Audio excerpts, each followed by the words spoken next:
Hello, I'm Lian. Lian for short. Ilang araw na lang, bare months na. Nakakamiss din yung katulad dati na sama-sama yung bawat pamilya. Every time na sasapit na yung Pasko. Siguro 2 to 3 years ago, nung huling nakasama ko yung family ko na mag-celebrate ng Pasko at bagong taon. After kong graduate, nagkaroon agad ako ng trabaho. Then, nalayo agad ako sa family ko. Way back 2023, November, nakapagtrabaho ako sa Trinoma as a call center agent. That time, November, then nag-December, hindi ko man lang nakasama yung family ko nung Christmas, saka bagong taon. Kasi naka-duty ako nun. Then, the next other year is 2024. Nalipat ako ng trabaho. IT support sa isang malaking hospital. After nun, siguro 2 months ako doon.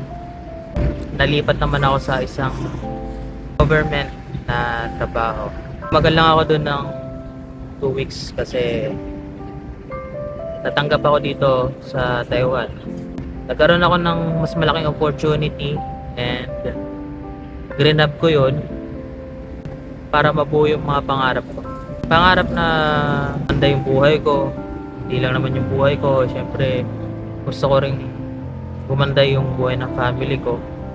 Pero that time, maraming mga pagsubok na dumating sa buhay ko.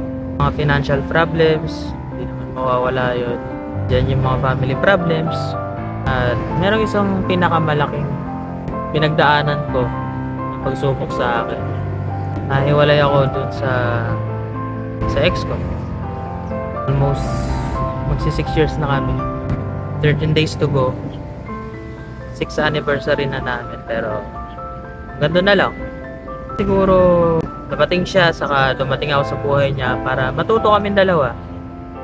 7 months ago, nagkahiwalay kami and okay na ako. Siguro masasabi ko na move on na ako. Okay na ako, kaya ko na. Masaya na rin ako for her. Pinapatawad ko na siya. Maybe next year,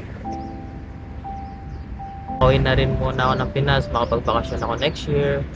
And gusto kong makapag-celebrate Pasko at bagong taon family ko sa Pinas. Kasi alam nyo guys, iba yung saya pag nasa Pilipinas ka tapos kasama yung family.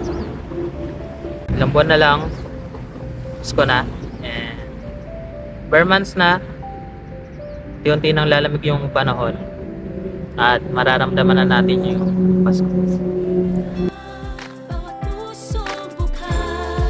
Sa init ng mga yakap, maghihilom ang lahat ng sugat.